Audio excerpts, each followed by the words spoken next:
Olá, eu sou a professora Fabiola de Língua Portuguesa e hoje vamos para mais uma aula para o 7º ano, correto? E ao longo de nossas aulas nós vimos aí vários gêneros textuais, as características. Chegamos então agora para analisar uma oração, certinho? E vamos ver hoje então o período composto por coordenação. Então vamos relembrar um pouco? Vamos ver aí, vou perguntar para você, meu aluno, o que é uma oração? Vamos relembrar? Então uma oração é aquela frase que contém um verbo, correto? Vamos relembrar então que é todo enunciado que apresenta o verbo. Quando temos uma oração, dizemos que temos um período simples. E mais de uma oração, um período composto. Quando um período é simples, a oração de que é constituído recebe o nome de oração absoluta. Exemplo: a menina comprou chocolate. Período composto, então, por coordenação ou subordinação. Quando um período é composto, pode apresentar a seguinte formação: período composto por coordenação ou período composto por subordinação.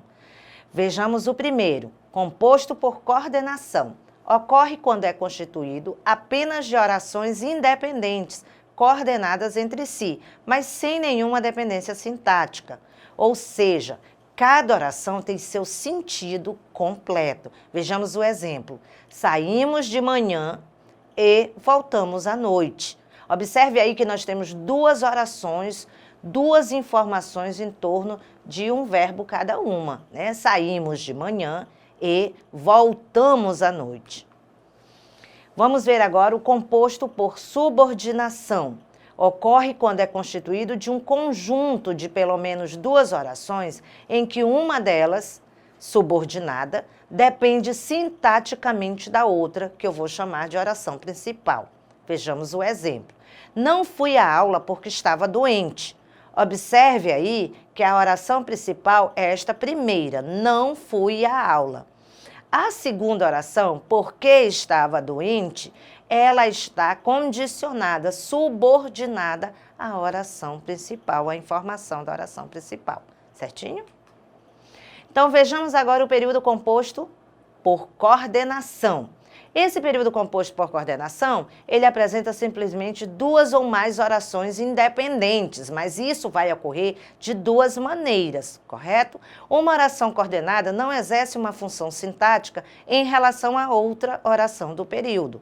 E a junção dessas orações independentes acontece de acordo com a intenção do autor de um texto, que pode juntar duas ou mais orações em um período para que a somatória delas ajude a construir uma informação mais precisa e adequada a seu propósito. Então, observe aqui os nossos exemplos. Os sócios discutiram o plano econômico, votaram o orçamento e encerraram a reunião. Observe a nossa primeira oração. Os sócios discutiram o plano econômico, certo? Acompanhe aí. A segunda oração, votaram o orçamento. E a terceira oração, encerraram a reunião. Observe aí que as duas primeiras orações, elas estão ligadas por uma vírgula, correto? E a terceira, nós temos aí a conjunção e, fazendo a ligação da segunda oração com a terceira. Correto? Observaram?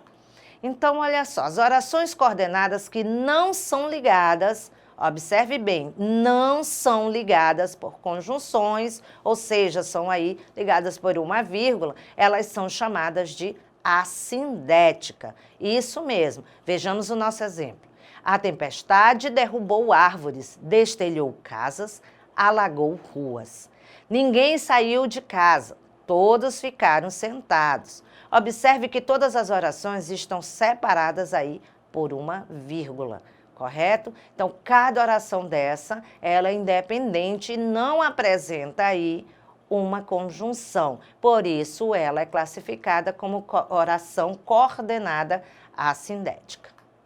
Vejamos, então, as orações coordenadas sindéticas. As orações coordenadas iniciadas por conjunção são chamadas, então, de sindéticas, correto? Então, nós vamos ter a presença das conjunções e precisamos relembrar quais são as nossas conjunções. Então, há vários tipos de conjunções que podem iniciar uma oração coordenada e são chamadas de conjunções coordenativas. As conjunções, então, podem ser aditivas, adversativas, alternativas, conclusivas e explicativas. Muito bem? Conjunções coordenadas, então, vamos ver aqui as principais, as coordenadas sindéticas. A primeira é a conjunção aditiva.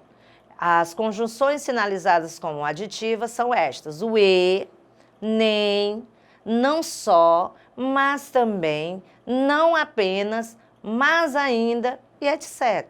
Correto? Então, vejamos aí o nosso exemplo. A tempestade derrubou árvores e alagou ruas. Corretinho? Vejamos a segunda, então. Adversativas. Vamos lá. Mas, porém, todavia, contudo, entretanto, no entanto e etc. Vejamos o exemplo. A tempestade derrubou árvores, mas não alagou ruas. Então, vamos ver aqui a terceira, as conjunções alternativas, de alternância, dão essa ideia de alternar. Ou, ora, já, quer e etc. Então, vejamos aí o nosso exemplo. A tempestade, ora derruba árvores, ora alagava ruas. Você vê que ele te dá uma ideia de alternar. Um momento faz uma coisa e no outro uma outra. Letra D, então, aí vamos para o nosso quarto tipo de conjunção, né? As conclusivas. Olha, a ideia de conclusão, né? De concluir um pensamento. Vamos lá? Logo, portanto, por isso, pois, de modo que e etc.